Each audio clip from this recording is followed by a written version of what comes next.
Because you are a chosen race. You are a royal priesthood, a holy nation, a people for his own possession, that you will proclaim the wonderful things of him who called you out of darkness into this marvelous light. Do not be conformed to this world, but be transformed by the renewal of your mind. Set apart and set aside and do his work and bring him glory. Come on. I'm not trying to blend in, I'm trying to stand out. I've been set apart for greatness, it's already planned out. So, but do you feel like it's okay to do things and practice things that are not in the Bible? Well,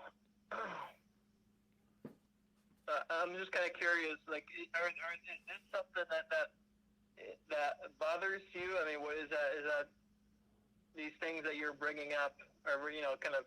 I think you're And do you have something specific in mind?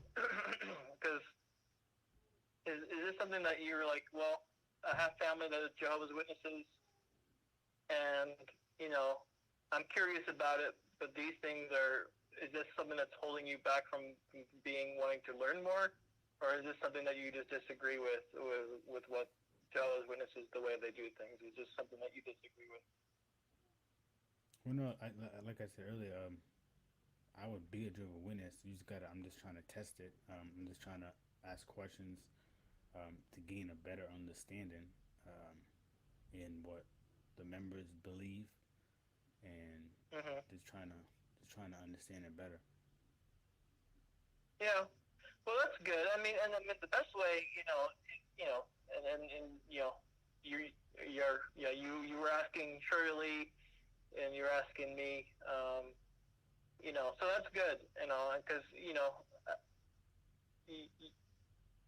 you can do a lot of research on your own, but as far as finding answers, everybody's going to have an opinion, so a lot of those, you'll find plenty of reasons why people will come up with reasons or why Jehovah's Witnesses, this is not right or that is not right. But if you have a specific thing that you're wondering about, you're welcome to ask me, and we can discuss it. But if we're talking about general things, I mean, talking in generalities doesn't really. I can't really speak for that because I don't know what you're really referring to. So, as far as the governing body of Jehovah's Witnesses, they've never come up with any prophecies. They've never spoken anything that's like we go by.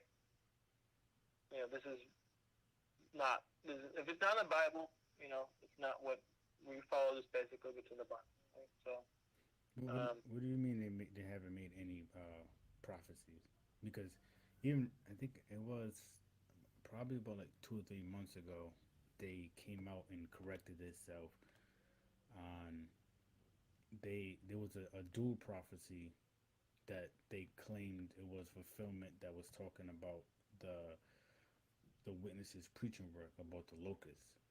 So they came out and they said that we thought it was a dual fulfillment when it wasn't fulfillment. So. Right, but that's not a prophecy that they came up with, right? That's something in the Bible. So no, they're not going to come up with like, we've had a vision of this image in our dreams, and this is what it means, right? So. Well, yeah, they said they're not coming up with new prophecies, right? So. Well, dual one. A lot of times. Wouldn't a dual one be a new prophecy when they're saying, okay, that prophecy was fulfilled then, but also it's going to be fulfilled in this way? Isn't that making a new prophecy? No, it's still the same, right? It's one prophecy that's in the Bible, and a lot of times things are fulfilled in multiple ways, right? So a lot of times fulfillment of prophecy has, I don't want to.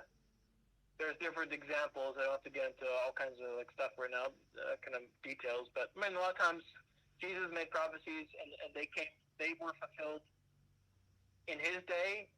Early, like many years ago, and they're also being fulfilled today. Right? When Jesus talked about, He was talking about the last days. In the last days, we'll see food shortages. We'll see wars. We'll see pestilences. he was talking about his day. That was going to happen in his day. The Roman army came. It was the last days of their days, but it's also being fulfilled today. So there's two fulfillments of his words. So the same thing is true for a lot of other Bible prophecies. When they were spoken, they had an initial fulfillment in those days when it was spoken, like it happened, it was fulfilled like very soon, and it also has a fulfillment in the further future. So would you say that's coming from God if the governing body is kind of saying, because I guess prophecy has to come from God because it's speaking about in the future that we don't have the knowledge of. Right. So yeah. So that's the whole thing with prophecy, right? When humans can't foretell the future, right? So Jehovah makes a prophecy. We just have to wait for the fulfillment. And if we sometimes we can understand the prophecy even before it's fulfilled. We can by studying the scriptures, by looking at parallel accounts or other scriptures that are that are talking about the same thing, we can get a pretty good understanding of what the meaning is, but not always. But that's because it's talking about the future, and we can't see the future. Only Jehovah God. That's why we can have confidence that every time we see a prophecy, it will be fulfilled, because Jehovah's never wrong when it talks about the future, right? He can look beyond. Nobody else can look into the future. That's why we can have confidence that the Bible is God's word, because we have seen all these other prophecies fulfilled. Yeah. Okay. So one topic, when I asked you about practicing things that's not in the Bible, because of my studies, I have seen that a lot of things are commanded on the witnesses that can't be found in the Bible, and like a lot of requirements and timekeeping, all this stuff.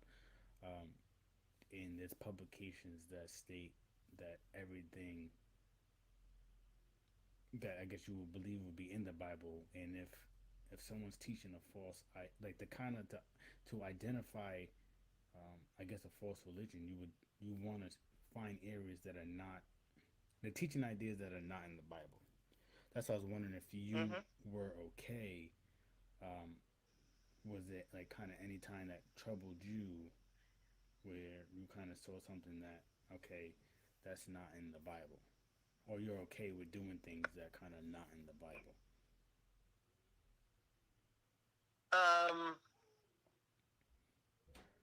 So we have to kind of separate what's the words, what's in the Bible, and understanding the meaning behind them, right? Mm-hmm. So even in the Bible, in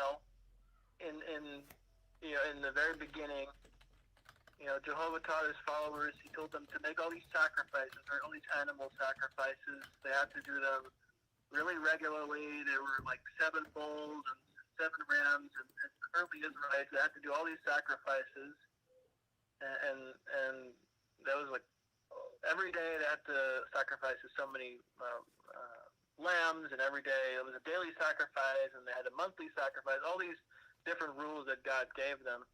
And so they would do all these things. They would be very faithful about, offering up all these sacrifices. They would do them. But then, at the same time, half of the people would be doing other things. They would be worshiping other false gods. They would be doing all kinds of things that Jehovah hated.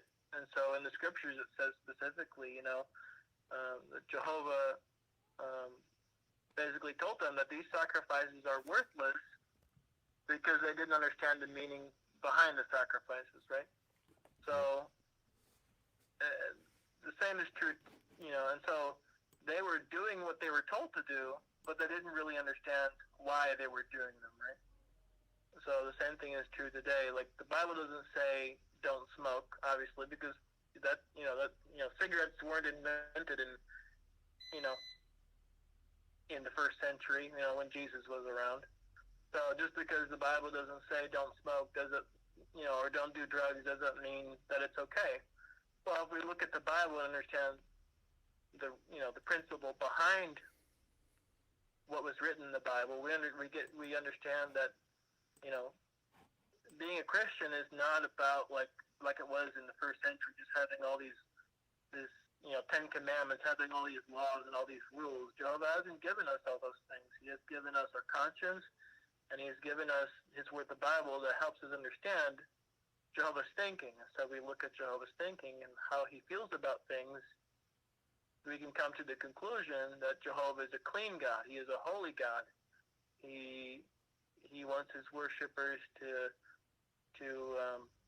be clean and holy and conduct themselves in a way that reflects his personality, to be thankful and grateful for their bodies, for creation, to be respectful of things. And so Jehovah has given us our body. That's that is a gift. We don't want to treat it with disrespect, and so we don't smoke. That's not something that's in the Bible, but that's something that we as Jehovah's Witnesses, that's something that we all understand, and that's not something that we view as this is a burden that we're told not to smoke because that's not in the Bible. We see that as a reflection of Jehovah's personality, and so we want to please Jehovah. We do it because we want to please Jehovah, and we see that is something that is in line with Jehovah's thinking, right? So a lot of things in the Bible doesn't specifically say don't do that, because if we only go by what's exactly in the Bible, nowhere in the Bible does it talk about owning a gun. Guns weren't invented back then, right? So we have to go beyond looking at simply what's there, but also understanding why it's there, right? So that's really the key, and that's really the key of being a Christian, right? Not just looking at understanding what's in the Bible, the facts, but also living our lives in harmony with that. That's really, right, the key to being a Christian. Yeah. Okay. Thanks for explaining that. God was with me through it all. When I look back, I can see your hand. You had your hand on me. God was with me through it all. When I look back, I can see your